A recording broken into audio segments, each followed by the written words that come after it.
It's David Witherspoon, and I'm originally from Australia.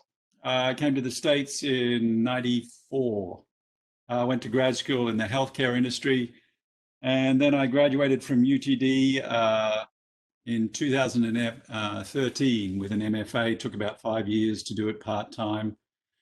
The two pieces that I have in the show, you can see here, and this is the video here, and they come from two different series of work that I've worked on over the past, I guess 4 years, I suppose. Most of my work kind of works around modern Western society, what it has become, the industrialization of society, and how we've embraced that, how the current social order, the state of humanity is reflected in that. It explores a lot of branding and those type of images. It kind of explores the sense of real and unreal and a sense of hyperreality. And I work in kind of sculpture medium, encaustic painting, and in this case, video. For each series, and the works in this come from two different series, packaged series and then the wound series. For each series of work, I create a kind of a statement that is based on the dictionary definition of the word. So what I basically do is take the dictionary definition, rearrange the words, and then create a statement. I don't expect everyone to read this. This is available on the website, and I think I've uploaded the whole presentation so you can look at it later. And this comes back later on in terms of the influences and where this comes from. So this comes from Joseph Kosuth. He used that in 1 and 3 objects, 1 and 3 chairs, 1 and 3 hammers, and so forth. So that's kind of where that comes from. The package series, the video in the show is the one on the right. It's one of 4 series, and they're all time-lapse videos of kind of rotting pig's heads in various forms. And I use the pig because it's a kind of a very interesting creature. It kind of has this highly negative connotation of what a pig is. There's religious connotations, but at the same time, the pig itself is a very smart creature. You know, we use a lot of pig products. We use them in the healthcare industry. And so it's kind of has this duality of what the image of a pig is. And then within that series, there's also, I think, 30 objects in the series where I build these small boxes. They're about 19 by 12, and there's usually 3 objects.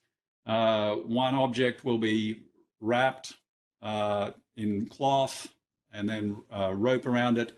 One object will be dipped in wax and then rope, and then the other object will be totally wrapped in rope. And then there's a box that will have the word packaged in it in various forms.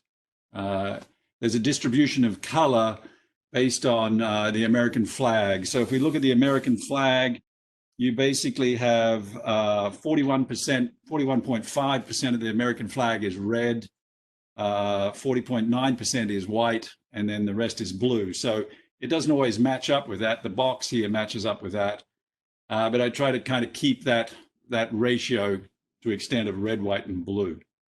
And the word is always in terms of marketing. You can see here's kind of a close-up. This is in caustic, dipped the red, and then a rope here. This is 3 other kind of the objects you can see here. So this is one object. This is a simulacrum of a pig's head, and then another pig's head. So this is wax dipped, rope, and then again the word over here. And again a close-up of the image. So with the wound series, again, the word comes, create a statement from the dictionary definition, maybe rearrange those words to try and create a statement about the work. In the show, there's one of these type of things, which is a sculptural form. I have 4 of these.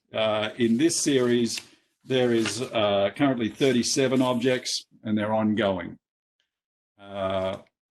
This is kind of another one of the images or sculptural elements. Included in this series is a series of encaustic paintings.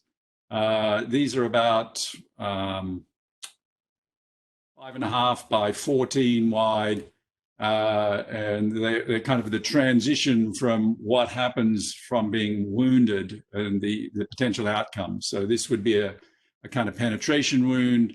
This is an explosive wound. This is the surgical repair of a wound. This is the scar from being wounded. And then finally, in some instances, you have death. And that's what this represents here. So it's a transition of these, and they're created, they're kind of paintings, but they're sculptural and off the wall, so that they give the essence of a body that's been draped in a cloth when you've been shot or dead. This is kind of a close-up of that. This is a couple more objects from the series. This is kind of a bullet, and then there's some paintings in the background here that also belong to the series, and some paintings back here, and another one of these sculptural objects. Test. So I want to kind of go into my process a little bit to give you a little insight to how I go about that. So the sculptural elements are all based on a recovered bullet from a wound, and so these are some images of a recovered bullet, kind of a close-up, and you can see how you have the bullet and the folded part of the top of it. So what I start out with is usually constructing this out of wood. You can see here, this is the bottom part, which I'll show you how that's done in a little bit. I have a machine that'll cut those out, and then a router. And then I take scrap wood and then glue it all together. And once it's glued together, I then use a kind of an angle grinder with a wood bit on it to carve it back to kind of the shape of the bullet. Use Bondo, which is a kind of a car repair material, to fill in any of the gaps. And then I'll show you how this is created, kind of sand it all down.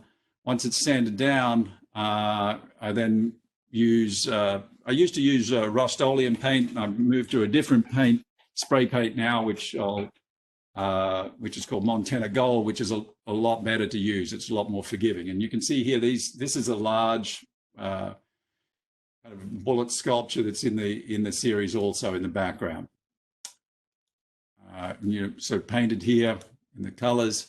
And I've also done this with another series, which is called Take, which is about pills. And this was I did this before the opioid epidemic. But this pill here is basically a Vicodin pill. This is a Lipitor pill. This is a hydrocodone pill. And then this was the Rust-Oleum paint. So this is one of the more recent bullet images. And you can see here, this is kind of where it's been painted. I've removed the tape. And it's ready to be kind of glazed at this point. To create this kind of text image, I use let me turn this around. A CNC router, which is, you use a computer program to put this in, and then it'll route out the text that you can see here. This is one of the images from the package series. And I also use it to cut out the base of the bullet. It'll cut out a kind of a perfect circle. It just takes some time, and it's pretty efficient. I've also used it. This is another one from the image from the package series, and this is a computer hard drive. And it carves out the aluminium, and you can see this is kind of the packaged word being created on the object. And then, the object's arranged here. You can see the kind of ratio of red, blue, and then the white includes the whole element of the box. This kind of was complicated. It took me a little while to work this out because initially it melted the aluminum. This is the setup for the time-lapse photography for the videos. So I create a box. I've done several of them. This is one of them. And then I use LED lights, daylight lights that just run 24/7. LED is very efficient for that. and then I place it down. I live by a creek, so I place this down here, and then there's mounted a Coolpix camera, and basically I just shoot a picture every minute and then compile it all in either using QuickTime or Photoshop, and then output it as a 4K video. You can see here, one of the key things in doing this was to kind of work out balancing the light here. So with the LEDs, when I first did this, I didn't use these LEDs on all the time. And you had to then go back and balance the light in the video, which got very complicated. But this way, it works a whole lot. You can see this is a picture taken from my bedroom, actually. And you can see that this is where the box was down here. So once it's completed, you end up with this type of object. This is a pig's head with just the skin or the leathery part left. All the flesh is eaten away. And then, I process it with paint and wax to seal it. And so you end up with then kind of these type of objects. You can see here, this is the boxes that I make. And this is the base of one of the recovered bullets. So I wanted to talk a little bit about my influences for the projects that I do, or art in general. I think one of the major influences is Robert Rauschenberg. You can see him here in the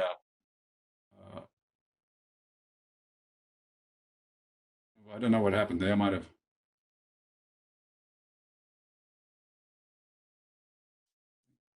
Hang on, let me start sharing that again. So he has been very influential in my work. I think he's done pretty much everything in art, including video. You can see this is open source here, where he was playing, Robert Stella and a female tennis pro were playing tennis, and the lights went out, and he made a video of that with Billy Kruger.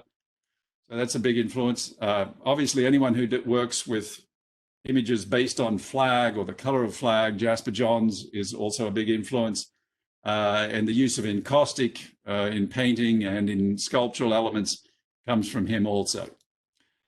Barbara Kruger, the use of text, I use the same. She used to use Helvetica and Futura. All the text that I use is Futura. And her embracing of branding is also something that influences me. So most of my work is based around branding on kind of the series. The other person or couple, Christo and Jean-Claude, we're all familiar with their large kind of wrapped objects, as you see, or wrappings of buildings, or this is New York Park. But they also did these early on in '61. You can see this is a fairly large kind of wrapping, and they called it package. But they also did these small kind of intimate packages. This one here is 26 by 32 by 4. And so they're an influence in terms of the wrapping and the rope and using cloth say as in the video here. The other influence is Joseph Cornell. He did these small intimate boxes of found objects or collected objects. And again, the objects that I use are not found, but they're collected and then curated, kind of similar to what he would do. And the dimension of the box that I use is somewhat similar to the dimension of the box that he would use. Just another example of that, a couple of different boxes. And then Joseph Kosuth, I do series within the package series of where there are objects of 3 objects and then 1 text box. And the notion of 3 comes from 1 in 3 chairs, where he takes the chair, the photograph of the chair, and then the dictionary definition. And I get this statement for the series is kind of influenced by his use of the dictionary definition in 1 in 3 chairs. The other influence, where if you look at the bullets, the body of them is, or the trunk of the bullet is very geometric in terms of the red, white, and blue. And that comes from both Donald Judd, as you can see here, and Sol LeWitt, with Sol LeWitt's wall drawings and those type of things in terms of the conceptuality. In terms of the interpreting my art, or what I want to express for people, or how they do it, I embrace what Roland Barthes talked about in The Death of the Author. I really don't like to tell people what my sentiment of the art means to me. I like to put the art out there and then let people kind of develop their own narrative, remove my input for it, let them explore the imagery and take away from it whatever they take away from it. And I think that's how I work as an artist. If you want to explore any of my art anymore, there's a bunch of more videos on my website and a couple of other series of work. I think that does it for me.